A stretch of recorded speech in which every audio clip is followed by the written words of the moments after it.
Welcome to our video lighting tutorial video. So in this video, I'm gonna walk you through all the basics so you know how to light your video. Your subject looks great. So what we always talk about is the most important thing is the sound, the audio, then the lighting, and then your camera gear. So if you've got good audio in your videos, it's time to focus on the lighting. So the very basic lighting you hear people talk about all the time is called 3-point lighting. So you can see the diagram of what that looks like here. So you have the key light, you have the fill light, and then you have the back or the hair light. So the key light is the main light that lights up the subject. The fill light fills in the shadows, and the back or hair light does a good job of lighting up kind of this side or one side of the back of the subject, which helps give it separation between the background. To show you what it looks like if I turn off the key light, what you can see here is this is most of the lighting on me. Here that's back on. Now if we turn off the fill light, you're gonna see this light does a good job lighting up a good portion of my face, but there are strong shadows here.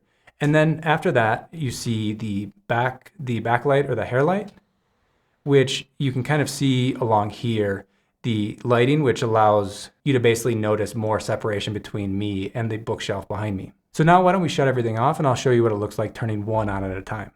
Okay, so first let's turn on the backlight, okay? And then next we'll turn on the fill light.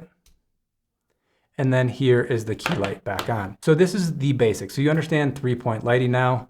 Now it's time to break all the rules. So why don't I show you what our videos normally look like, which don't include this fill light or the backlight.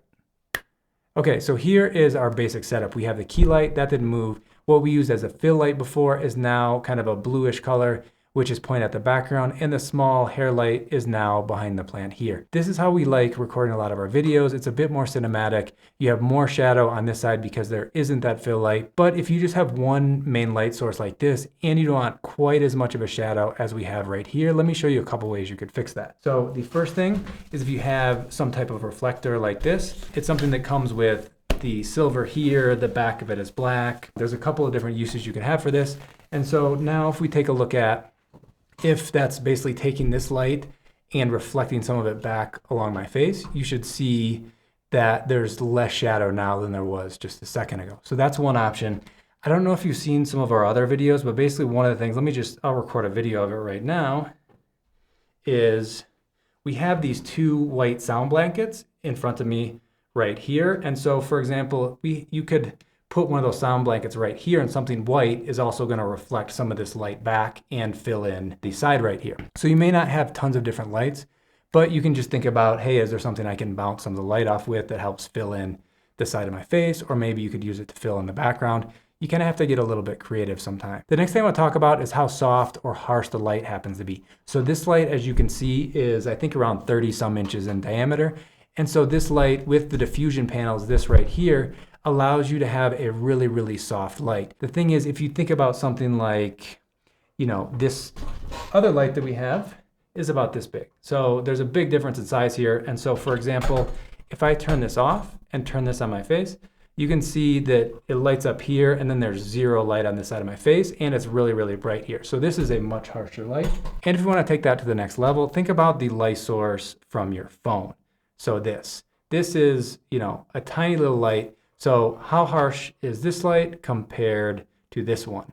So this is way too bright, and this isn't as powerful light of this, but the source is so much bigger. And so what can happen if you have a light source like this is you don't want to shine it directly on you, but what you can do again is the white sound blankets that you saw just a second ago, what if we bounce the light off of there? And all of a sudden we have a much softer light source hitting my face. So you basically took something that was very, very concentrated, and now it's basically bouncing off a huge white surface. So now my face is fairly well lit, where this was way too much. So another option is to pass. So this is basically, this light here there's a really strong small light and it passes through two filters.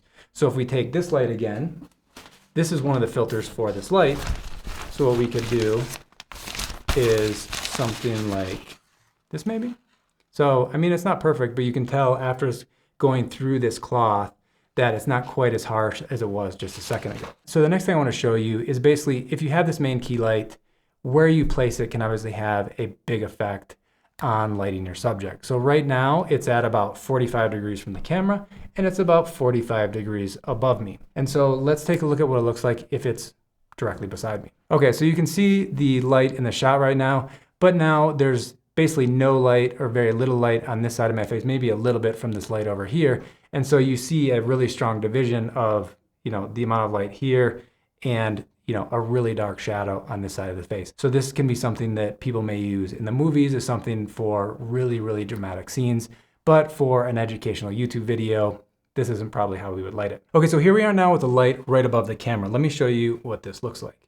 So here's the light in microphone. So this is used more for, say, beauty tutorials because my face is a little bit flatter. The lighting is more consistent across my face. There's a couple things here where it's not as dramatic of a look as having it obviously all the way off to one side. The one thing I could do here if I didn't want the shadow, say, under my nose or under my chin, is if I put this lower.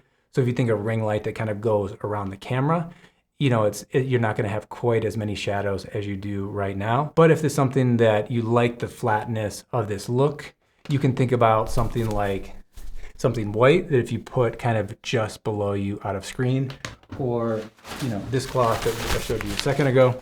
So with that below me, this light bounces off this and kind of fills in those shadows. One of the other issues you're going to run in with this type of lighting is if you're using glasses. So the light's hitting here and bouncing back to the camera, where if it's at kind of off to the sides at angles, that doesn't happen as much. But enough of this, let's get back to how we used to have it. Okay, so that's back to normal. But what do you think? Did that give you a little bit better idea of how the light placement, the types of lights, reflecting it off of something? There's a ton that you can do to get creative and get the look that you're looking for your videos. If you want to learn more about how to improve your videos, we have a whole bunch of videos that help you with that. I'll link to the playlist right here. Hope to see you in those and future videos. Bye-bye.